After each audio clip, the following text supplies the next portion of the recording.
Урматтуу Чоңалай районунун жашоочулары жана тургундары, ошондой эле коноктору. Мына көрүп жатасыздар, баарыңыздар кыш мезгили келди. Кыш мезгилине келгенине байланыштуу жолдор бизде муз, кар жаап, кышкы мезгилге талапка жооп берген дөңгөлөктөрүңөрдү кышкы мезгилге алмаштырууңарды талап кылам. Ошондой эле сурап.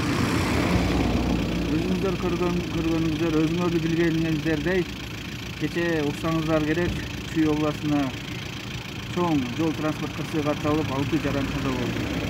Ошондой эле Чоңалай Ош каттамындагы жүргүнчүлөрү менен ташуу алектенген минивэн, степ вагон айдоочулардын ээсине айтып кетмекчимин. Урматтуу айдоочулар, сиздердин мындайча айтканда, сиздер алып жүргөн жүргүнчүлөрдүн коопсуздугу сиздердин колуңуздарда. Ошон үчүн сиздерден суранып кетерим, кышкы талапка жооп бере турган дөңгөлөгүңөрдү алмаштырыңыздар. Жол эрежесин так сактасаңыздар, сиздердин үйүңүздөрдө дагы бир туугандарыңыз, үй бүлөңүз күтөт.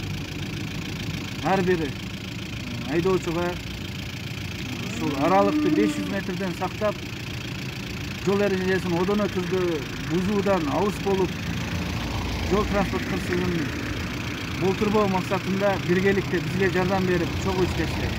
Дайыма бар болуңуздар, аман болуңуздар. Кыш мезгилинде